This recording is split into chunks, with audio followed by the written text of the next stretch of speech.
Dobar dan, dobrodošli u recepturu. Ako ste za finu slasticu s okusima kakaa i vanilije, a koja još uz to odlično izgleda, onda svakako probajte izvrsni krater kolač. Radi se vrlo jednostavno, a svi koji ga probaju bit će oduševljeni.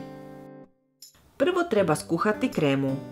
Od 800 ml mlijeka odvadit ćemo 20 žlica i pomiješati s 2 vrećice praška za puding od vanilije, pazeći da ne ostanu grudice. Ostatak mlijeka stavljamo kuhati i odmah u njega dodajemo 4 vanilin šećera. Kad zavrije mičemo sa strane i dodajemo smjesu pudinga i mlijeka. Sve vraćamo na vatru i kuhamo u stalno miješanje 2 minute.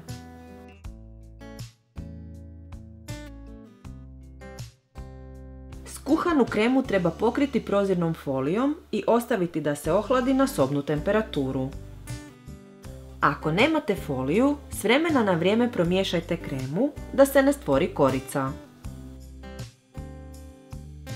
A sada slijedi izrada biskvita. Uzet ću 5 jaja i odvojiti žumanjke od bjelanjaka. Bjelanjke treba izraditi u čvrsti snijeg i staviti sa strane za kasnije. Žumanjcima dodajemo 250 g šećera i 1 vanilin šećer, pa ćemo smjesu dobro izraditi mikserom da postane svjetla. Ulit ćemo 100 ml ulja i isto toliko mlijeka i kratko miksati. Sa strane treba pomiješati 250 g glatkog brašna i 1 prašak za pecivo, kao i 30 g kakaa.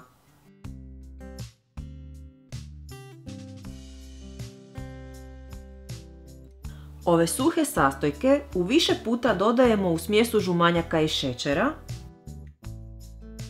te ćemo ih svaki put dobro izraditi mikserom i dobiti vrlo gustu smjesu.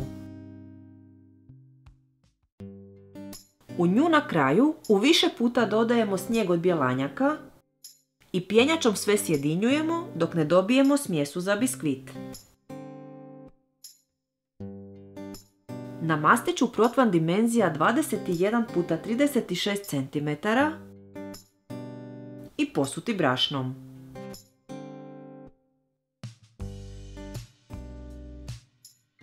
U njega sipamo biskvit kojeg ću ravnomjerno rasporediti. Zatim ohlađeni puding od vanilije uzimam žlicom te ću ga podjednako rasporediti po biskvitu. Puding će utonuti u biskvit, a ako dio ostane iznad nije problem jer će se biskvit dići tijekom pečenja. Kolač se peče u zagrijanoj pečnici na 180 stupnjeva 40 minuta.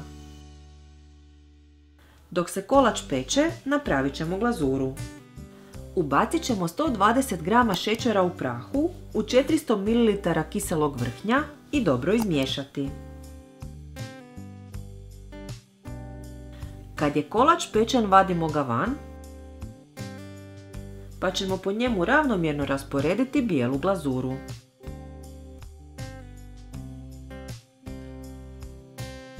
Vraćamo ga u pečnicu na dodatnih 10 minuta pečenja na 180 stupnjeva.